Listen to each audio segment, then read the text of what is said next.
আসসালামু আলাইকুম। 28 তারিখের আগে আপনি যদি ফেসবুকের প্রাইভেসি প্রোটেকশনের 3টি সেটিংস অন না করতে পারেন তাহলে আপনার ফেসবুক আইডি পার্মানেন্টলি ডিলিট হয়ে যাবে। আমি অনেক ফেসবুক আইডিতে লক্ষ্য করছি প্রাইভেসি প্রোটেকশনের 2টি সেটিংস অন করা সম্ভব হচ্ছে, কিন্তু তৃতীয় সেটিংসটি অন করা কোনোভাবে সম্ভব হচ্ছে না। কারণ এখানে যে নাম্বারটি দেওয়া হচ্ছে এই নাম্বারে কোনো কোড নাম্বারই ফেসবুক থেকে আসছে না, ফলে এই সেটিংসটিও এনেবল করা সম্ভব হচ্ছে না।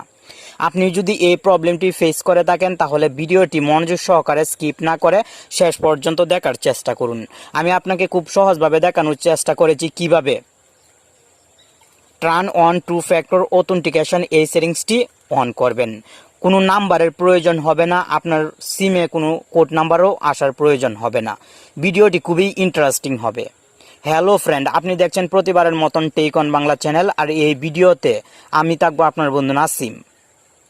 ভিডিওতে প্রথমে একটি অবশ্যই লাইক করবেন, কমেন্ট করবেন, কারণ আপনার লাইক এবং কমেন্ট আমাকে অনেক উৎসাহ যোগায় নতুন নতুন ভিডিও তৈরি করতে।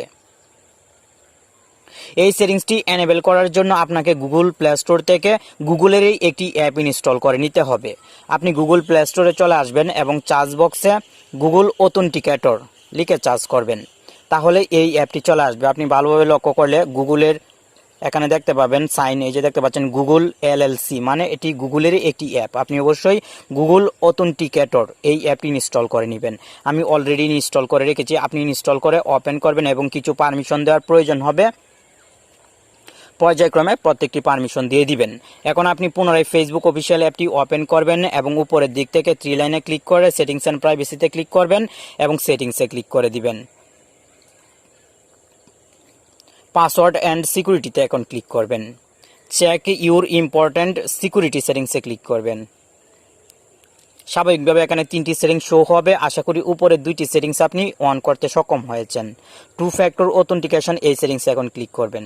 সঙ্গে সঙ্গে গেট স্টার্টেড একটি লেখা শো হবে। আপনি স্বাভাবিকভাবে গেট স্টার্টেডে ক্লিক করবেন। এখানে 2টি সেটিংস শো হবে, 3টি সেটিংস শো হবে।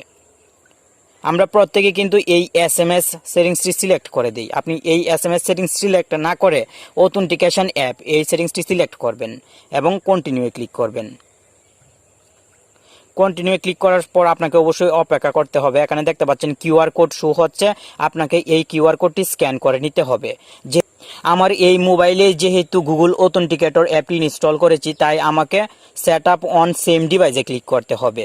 আপনি অবশ্যই এই অপশনে ক্লিক করবেন এবং ওকেতে ক্লিক করে দিবেন। সঙ্গে সঙ্গে আপনার ফেসবুক আইডির ইউজার নেম শো হবে এবং এখানে একটি কোড নাম্বার দেখতে পাবেন।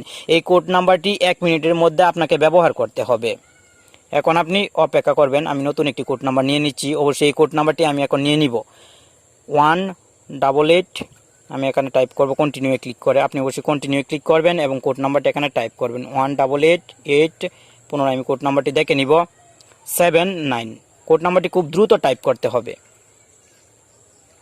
কোড নাম্বারটি টাইপ করার পর কন্টিনিউ ক্লিক করে দিব। আপনি অবশ্যই দ্রুত এই কাজটি করার চেষ্টা করবেন। দেখতে পাচ্ছেন এখানে শো হচ্ছে two factor authentication is on, মানে আমার কাজ কমপ্লিট। এখন কিন্তু কোনো নাম্বারে কোড আসার প্রয়োজন হলো না, কিচ্ছু না। আপনি শুধু অ্যাপটি ইনস্টল করবেন এবং এই প্রসেসটি প্রয়োগ করবেন, তাহলে দেখতে পাবেন টু ফ্যাক্টর অথেন্টিকেশন সেটিংসটি এনেবল হয়ে গেছে। পরবর্তীতে আপনি যদি অন্য কোনো ডিভাইসে আপনার এই ফেসবুক আইডি লগ ইন করার চেষ্টা করেন, তাহলে গুগল অথেন্টিকেটর যে অ্যাপটি আছে এই অ্যাপটিতে একটি কোড নাম্বার আসবে। এই কোড নাম্বারটি কিন্তু আপনাকে এন্টার করতে হবে। কোড নাম্বারটির সময় কিন্তু খুবই কম থাকবে, তাই দ্রুত ইউজ করতে হবে। গুগল অথেন্টিকেটর অ্যাপটি আপনি অ্যাপ লকার দিয়েও লক করে রাখতে পারেন, কারণ আপনার ফেসবুক আইডির পাসওয়ার্ড যদি কেউ জানা যায় এবং আপনার ফোনটি যদি তার কাছে থাকে, তাহলে কিন্তু গুগল অথেন্টিকেটর অ্যাপটিতে ঢুকে সে খুব সহজেই আপনার ফেসবুক আইডি ইউজ করতে পারবে। আশা করি এই টেকনিকটি আপনি ব্যবহার করতে পারেন ফেসবুকের প্রাইভেসি প্রোটেকশনের 3টি সেটিংস অন করার জন্য, মানে টু ফ্যাক্টর অথেন্টিকেশন সেটিংসটি স্পেশালি অন করার জন্য। ভিডিওটি আপনার কাছে কেমন লাগলো কমেন্ট বক্সে জানাতে ভুল করবেন না। সুস্থ থাকুন, ভালো থাকুন, ধন্যবাদ।